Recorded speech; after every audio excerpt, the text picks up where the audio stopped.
ఉత్తరప్రదేశ్ భారతీయ జనతా పార్టీలో ఒక రకమైన రాజకీయ వాతావరణం కనిపిస్తోంది. యోగి ఆదిత్యనాథ్ 2027 వరకు కొనసాగుతాడా?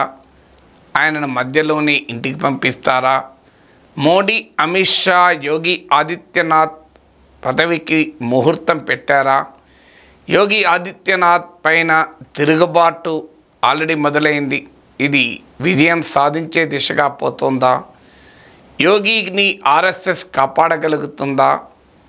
అంతర్గత పార్టీలో పరిణామాల వల్ల యోగి పదవికి ముప్పు రాబోతుందా?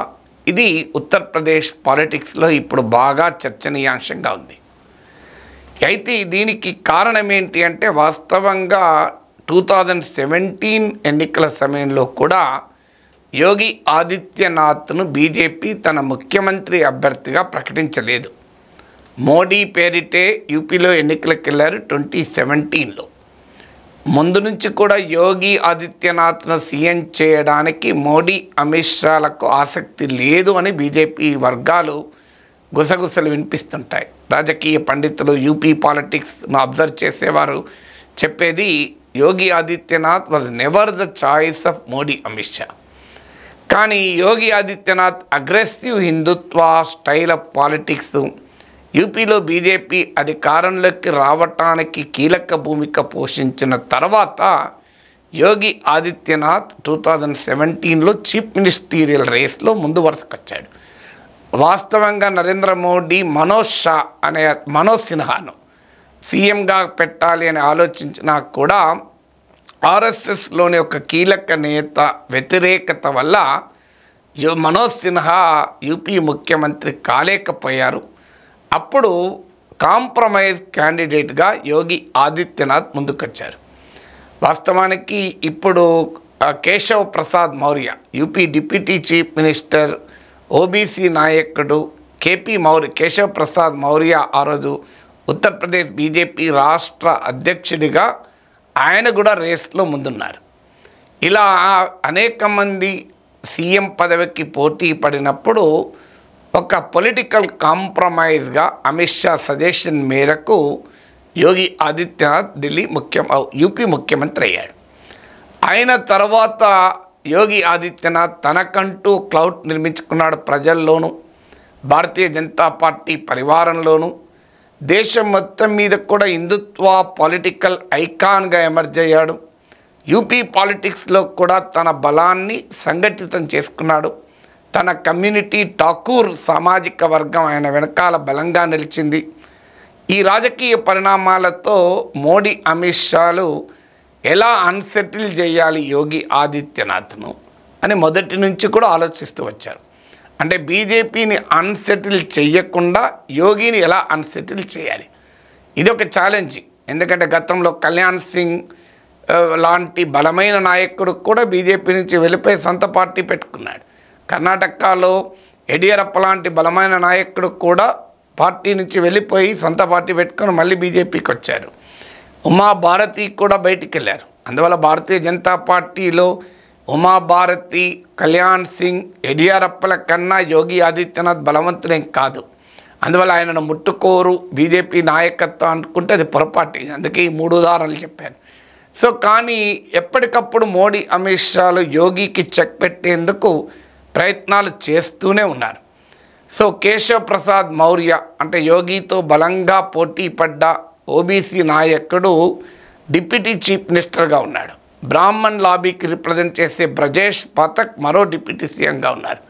వీళ్ళిద్దరు కూడా కామన్గా యోగిని వ్యతిరేకించడం వల్ల ఇద్దరు డిప్యూటీ సీఎంలు యోగికి ఒక రకంగా పక్కలోనే బల్లంలాగా ఉన్నారు.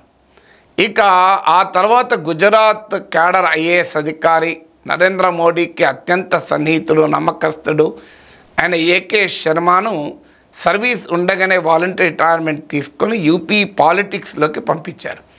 ఒక దశలో ఆయన యోగి ఆదిత్యనాథ్ను కంట్రోల్ చేసేందుకు కీలకమైన వ్యక్తిగా, ఇన్స్ట్రుమెంట్గా ఉంటారు అని భావించారు.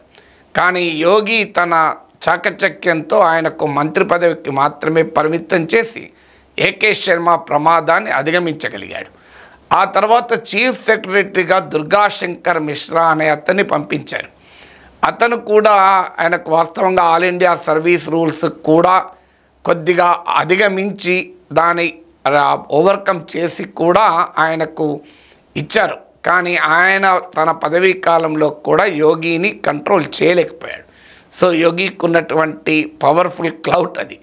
సో ఈ రెండు పరిణామాల తర్వాత ఇప్పుడు మోడీ అమిత్ షాలకు పార్లమెంట్ ఎన్నికలకు ముందు ఒక అవకాశం వచ్చింది. సో బీజేపీలో కేశవ్ ప్రసాద్ మౌర్య లాంటి వాళ్ళు ఇతరులు యోగిని మార్చాలి అన్న డిమాండ్ మొదలుపెట్టారు. ఎందుకంటే గుజరాత్లో మార్చారు, చాలా చోట్ల మార్చారు. బలమైన ప్రాంతీయ నేతల్ని జాతీయ పార్టీలో అధిష్టానం అంగీకరించింది. ఈ కల్చర్ మనం కాంగ్రెస్లో చూసాం. చాలా బలమైన నాయకుల్ని కూడా కాంగ్రెస్ పార్టీ అన్సెటిల్ చేసేది. సో ఆ అన్సెటిల్ చేస్తున్నా తట్టుకొని రాజశేఖర్ రెడ్డి లాంటి వాళ్ళు నిలబడి ఉండవచ్చు. కానీ కాంగ్రెస్లో ఏ కల్చర్ అయితే ఉంటుందో బీజేపీలో కూడా అదే కల్చర్. అందుకే రాజస్థాన్లో వసుంధరా సింధియా, మధ్యప్రదేశ్లో శివరాజ్ సింగ్ చౌహాన్ లాంటి బలమైన నాయకులను కూడా, ఉత్తరప్రదేశ్లో రాజ్నాథ్ సింగ్, మహారాష్ట్రలో నితిన్ గడ్కరీ లాంటి బలమైన నాయకుల్ని కూడా ఒక రకంగా ఆ రాష్ట్ర రాజకీయాల్లో బలహీనపరిచారు. కనుమరుగయ్యేలా చేస్తారు, ఇర్రెలవెంట్గా చేస్తారు వసుంధరా సింధియా లాంటి వాళ్ళను. లేదంటే వాళ్ళను కంట్రోల్ ఇర్రెలవెంట్ చేయలేము అనుకున్నప్పుడు వాళ్ళను జాతీయ రాజకీయాలకు పట్టుకొచ్చి మోడీ కొలువులో ఉంచి కంట్రోల్ చేస్తారు. అలా రాజ్నాథ్ సింగ్, సుష్మా స్వరాజ్, ఇప్పుడు శివరాజ్ సింగ్ చౌహాన్, అలాగే నితిన్ గడ్కరీ ఇందుకు ఉదాహరణ. సో అందువల్ల మోడీ అమిత్ షా ఒక దశలో యోగి ఆదిత్యనాథ్ను కూడా ముఖ్యమంత్రిగా తొలగించి కేంద్రం ప్రభుత్వంలోకి వచ్చే అవసరమైతే యూపీలో ఆయన బేస్ను కట్ చేయాలని ప్రయత్నం చేశారు. మీకు ఒక దశలో గుర్తుండే ఉంటుంది, మీకు బిఎల్ సంతోష్ లాంటి వాళ్ళు రిపీటెడ్గా మీకు యూపీకి ట్రిప్పులు కూడా కొట్టారు. మీడియాలో కూడా స్పెక్యులేషన్ వచ్చింది యోగిని మారుస్తారని. కానీ యోగికి ఉన్నటువంటి సొంత బలం రీత్యా, ఆయనకున్న హిందుత్వ స్ట్రాంగ్ బేసు, ఆర్ఎస్ఎస్ మద్దతు, ఆయన స్వభావ రీత్యా అవసరమైతే బీజేపీపై తిరుగుబాటైనా చేస్తాడన్న అనుమానం, వీటి వల్ల యోగి కంటిన్యూ అయ్యారు. కానీ పార్లమెంట్ ఎన్నికల్లో ఎప్పుడైతే బీజేపీ దెబ్బతిన్నదో ఇక యోగి క్రిటిక్స్కు బ్రహ్మాండమైన అవకాశం వచ్చింది. మీరు ఈ మధ్య కేశవ్ ప్రసాద్ మౌర్య ఢిల్లీకి ఎన్నిసార్లు వచ్చారో మీరే చూడండి. మోడీని కలిశాడు, అమిత్ షాను కలిశాడు, అలాగే జేపీ నడ్డాను కలిశాడు. కేశవ్ ప్రసాద్ మౌర్య, బ్రజేష్ పాఠక్ ఇద్దరు డిప్యూటీ చీఫ్ మినిస్టర్, ఒకరు ఓబీసీ లీడరు, ఒకరు బ్రాహ్మణ్ లీడర్. వీళ్ళిద్దరూ యోగి ఆదిత్యనాథ్ ఠాకూర్ డామినేషన్కు వ్యతిరేకంగా నిలబడ్డారు.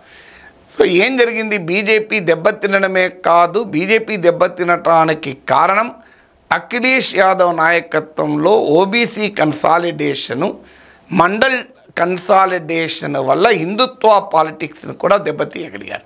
అందులో కాశీ విశ్వనాథ్ కారిడార్, వారణాసి, అయోధ్యలో రామ్ టెంపుల్ నిర్మించినా కూడా యూపీలో ఇండియా కూటమికి 43 సీట్స్, 43 సీట్లు వస్తే మీకు బీజేపీకి 33 సీట్లకే పరిమితమైంది.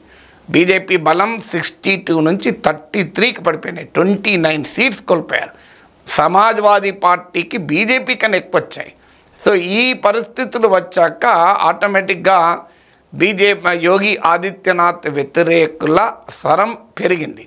ఎందుకంటే రెండు రకాలుగా, ఒకటి బీజేపీ కన్నా ఇండియా కూటమికి సమాజ్వాదీ పార్టీకి ఎక్కువ సీట్లు రావడం, రెండవది హిందుత్వ పాలిటిక్స్ అగ్రెసివ్గా నడిపినా కూడా మండల్ కన్సాలిడేషన్ ముందు social engineering Akhilesh Yadav social engineering ముందు నిలబడలేకపోయారు.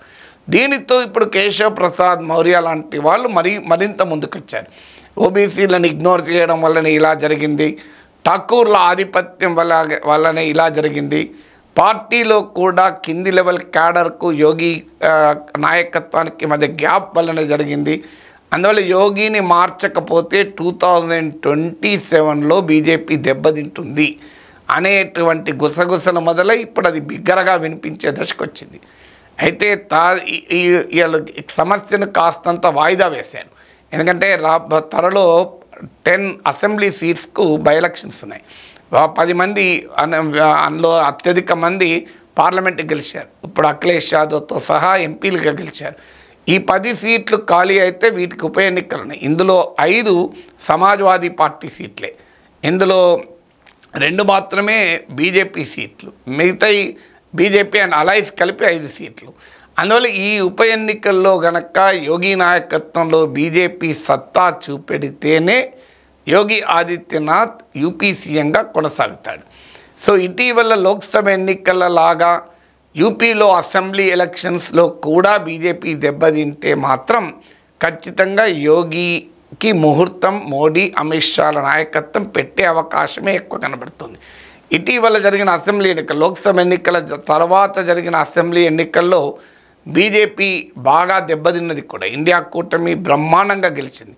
అది గనక యూపీలో రిపీట్ అయితే యోగి పదవికి ఎసరు తప్పదు. అది రిపీట్ కాక యోగి ఆదిత్యనాథ్ తన బలాన్ని నిలబెట్టుకోగలిగితే అప్పుడు బహుశా ఈ సమస్య మరింత వాయిదా పడే అవకాశం ఉంటుంది. ఏదైనా 2027 వరకు యోగి ఆదిత్యనాథ్ ఆ పదవిలో ఉంటాడా అనేది ప్రశ్న. అయితే ఒక సమస్య ఏంటంటే ఆయనను పదవి నుంచి తొలగించి ఖాళీగా పెట్టలేరు.